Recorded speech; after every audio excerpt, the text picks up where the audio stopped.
Guys কিছুক্ষণ break নেওয়ার পর আবার ব্লগটা কন্টিনিউ করছি। আর আজকের ব্লগটা বেশি ভালো হলো না, মানে কি বলবো, পাটা ব্যথা। তাই পা ব্যথা বলতে এত পা ব্যথা না, হালকা একটু দিক। আর যাওয়ার সময় দেখাবো ইনশাল্লাহ যা যা দেখাতে পারি। আর এখন এমনি হাঁটতে এখন বাইরে আসলাম, যে হাঁটতেছি বলতে হাঁটতে হাঁটতে বাইরে আসলাম দোকান থেকে। তো দেখি কি হয়। আর সুন্দর, যে সুন্দর লাগতেছে চাঁদটা, সূর্য সূর্য শেষ। যে দোকানের পাশে গাছগুলো অনেক সুন্দর লাগতেছে আমার। আসলে এই জায়গাটা যে বেলকনিতে, কি বলবো, অবিশ্বাস্য।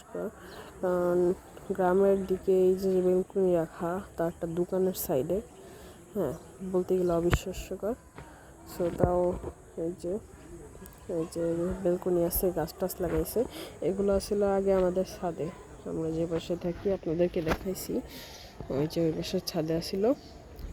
এখন এই দোকান হওয়ার পর যখন এই যে দেখছে যে বেলকনি আছে, সো ওখানে রেখে অনেক বোঝেনি তো ঝামেলা, অনেক সময় ঝামেলা হতে পারে, মাটি পড়ে পড়ে।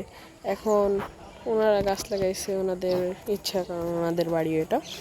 সো আমরা এখন যখন বেলকনি আসছে এখানে, সো আবু ভাবলো কি যে তাহলে এখানেই আনি, কারণ ওখানে তো ঝামেলা করার দরকার নেই। আমার পিছনে দেখতেছেন একটা খেজুর গাছ। মানে গ্রামের কয়েকটা জিনিস দেখছি শীতকালে। যখন নানু বাড়ি যেতাম শীতকালে, দাদুভাই নানুভাই দুইটাই যা হতো হঠাৎ। সো যাওয়ার পর দেখতাম, যখন দাদু বাড়ি নানু বাড়ি যেতাম, তো অনেক, মানে কি বলবো, খেজুর গাছ, বিশেষ করে খেজুর গাছ। নানা যত সকাল সকাল খেজুরের রস আনতো। সকাল সকাল তো ওঠা হতো না শীতকালে।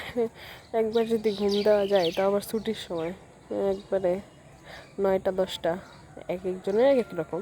আমি 9টা 10টার মধ্যে উঠে যেতাম, কারণ গ্রামে আসছি, যদি গ্রামে একটু না ঘুরি তাহলে তো হয় না। সকাল সকাল উঠতাম, নানা খেজুরের রস আনতো, ওইটা ছেঁকে খেয়ে তারপরে গ্রামের রাস্তায় হাঁটা শুরু করে দিতাম। আপনাদের হয়তো এখন আমাদের নানু বাড়ি ট্যুর দেওয়া হয় নাই, ইনশাল্লাহ দিব যখনই যাই। হ্যাঁ, এগুলো বেসিক জিনিস। গরমকাল পড়তেছে, আম আসতো। আর এখন তো আস্তে আস্তেই হয়ে গেছে। আগে আগের বছর যে কোরবানি ঈদ ছিল, দাদু বাড়ি গেছি, নানু বাড়িও গেছি। সে নানু বাড়িতে গিয়ে নানা আম পাড়তো, হ্যাঁ, এরকম পাড়ে আম খাতাম, দুধ দিয়ে আম দিয়ে খেতাম, অনেক মজা। হ্যাঁ, মানে কী বলবো, অনেক মজা। দাদু বাড়িতেও গাছ আছে, হ্যাঁ, গাছের থেকে আম পাড়ে খেতাম, ভালো লাগতো। তো এরকমই একটা জায়গায় এক একটা দাদু নানুর বাড়ি। হ্যাঁ, এই জায়গাটাও হতো অনেকের দাদা বাড়ি হতে পারে, অনেকেরই নানা বাড়ি হতে পারে। হ্যাঁ,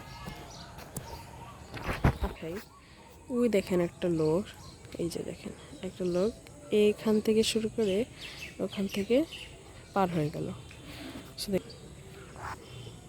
নেই এগুলো, যদি কিছু গ্রামের দৃশ্য দেখাতে চাই, এগুলো বেশি দেখানো চাই।